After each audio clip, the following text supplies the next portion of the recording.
We'll recall that in the period leading to the commencement of campaigns for the 2023 presidential election, sometime in 2022, September 26 precisely, because the campaigns began September 28, 2022, NINAS did issue a 10-point interrogatory, that is, in 10 interrogatories addressed to the political parties that were going to the election against the backdrop of NINA's prescriptions that the elections be suspended, so that we could first deal with the damaged constitutional basis of Nigeria. Those 10 interrogatories related to things coming from that constitution that will not change no matter who won the election. Meaning that there is no departure, there's no change, meaningful change to the dysfunctions of Nigeria if we went to election, no matter who will win. NINAS had expected that the media would, use those interrogatories to question the candidates, the ones who say they were coming to unify the country. Every one of them said they were coming to do unity, as if they had unity in the pocket to dispense. We showed in those interrogatories the reason unity had eluded Nigeria for so many decades, and that those things are embedded in the Constitution. Those things that make unity impossible are actually embedded in the Constitution, such that if you don't take care of the Constitution, you waste your time trying to say you're going to bring unity from the sky. We talked about corruption. We talked about the agitations in the land.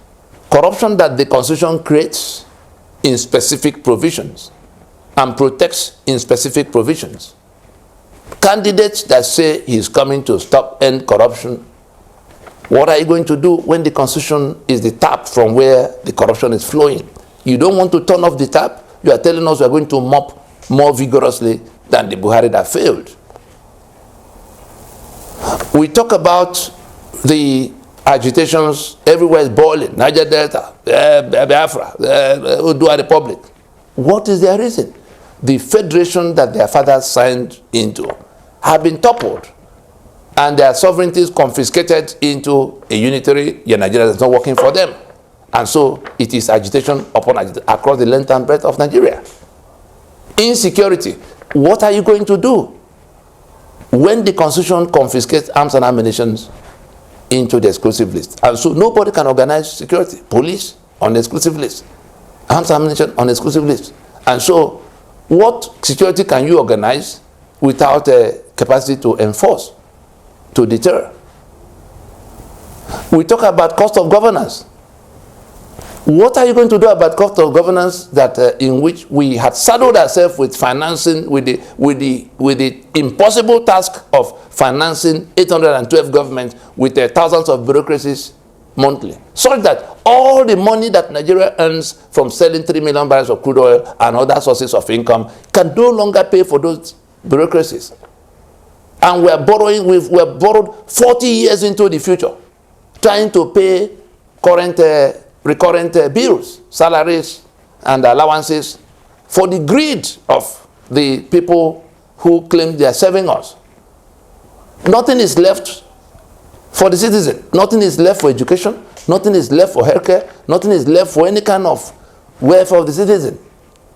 And the whole atmosphere is toxic because the few gather and share $2 trillion every month, and the rest are left entirely to their devices. And young people are fleeing in every direction to every part of the world.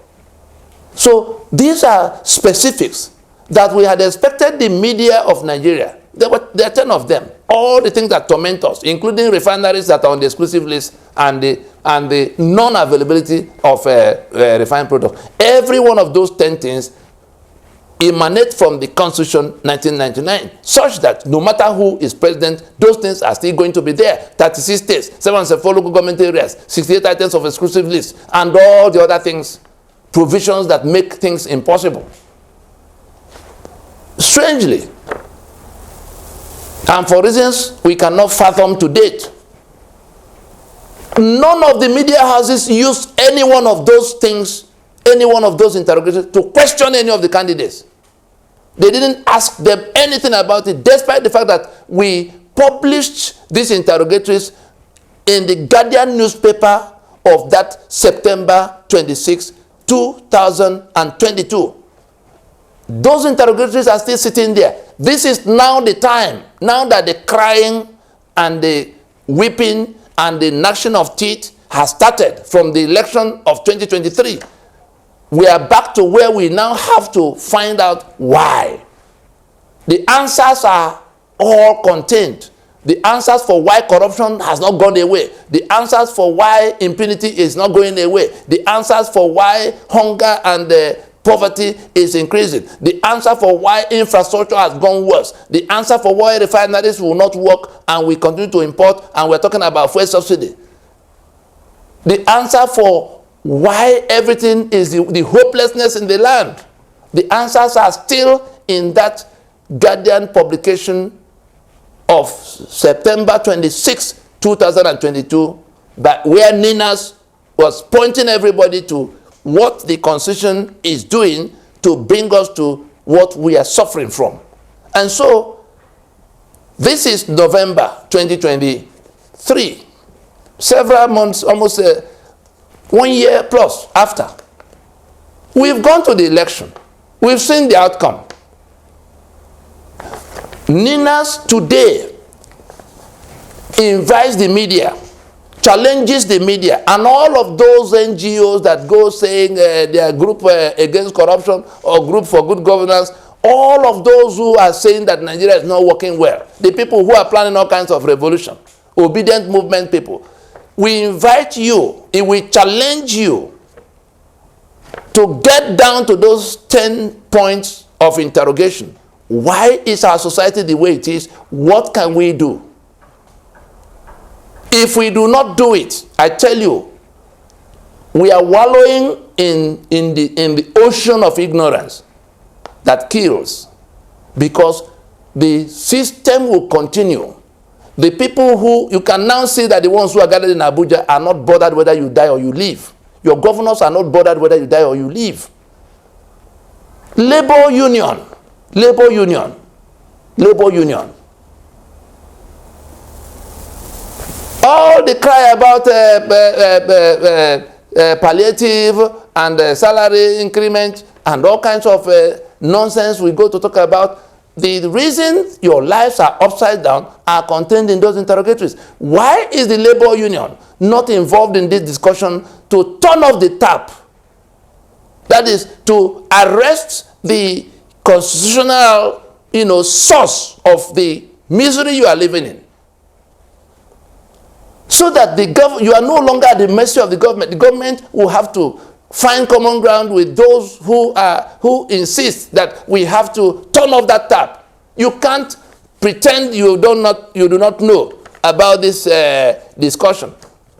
We have talked to all the stakeholders quietly, including labor movement, including the bar association, including all of those who are now coming from here and there to make some kind of noise, the ethnic organizations.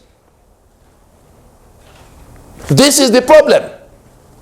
Ignorance is not a strategy. Dishonesty is not a method that can lead you anywhere. Let us come down to dealing with those things. The media, we challenge you. Arise TV, we challenge you. AIT, we challenge you. Channels TV, we challenge you. This Day newspaper, Vanguard, Punch, we challenge you to bring these 10 points, these issues emanating from the Constitution that make Nigeria unworkable. There's nothing anybody is going to do. It doesn't matter whether it was PDP or APC or Labour Party that assumes office to govern. That Constitution is the guarantee that there will be no rule of law. That Constitution is the guarantee that corruption will grow. That Constitution is guarantee that infrastructure will decay. No investor in his right mind will come to put his dime in this kind of environment created by this kind of, in the constitutional environment that Nigeria represents. We have seen how your courts will adjudicate. The whole world is watching. That there's no sense of right and wrong. If you brought other people's $5 or $10 billion to invest in electricity and something goes wrong with that, some kind of thing that has to be resolved by the cost, we can see what our costs are. The international community is taking note.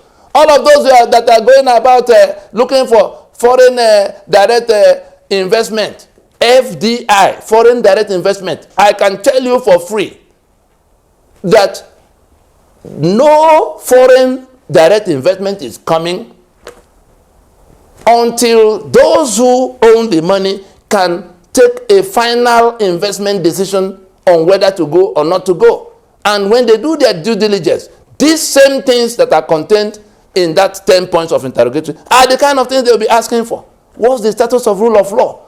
What's the state of infrastructure? What's the state of security? You send your people to go and preside over your investment, and they are abducted, kidnapped, because some people are doing, Boko Haram in one corner, or chasing whatever is the bandit in one corner.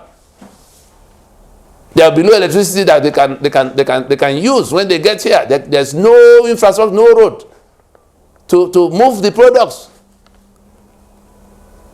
And if there's no rule of law, nobody to complain to, because you can see what your costs have become. And so we will think that this is the time. All of those who realize now, because there are many who are now speaking up, suddenly they found their voices, that the Constitution is the problem. Every other thing we do, every day we waste. Every day we do not solve this problem. We pretend around this problem. No less than 5,000 lives are lost. Every day this Constitution is kept in place. No less than 5,000 lives are lost that should not have been lost.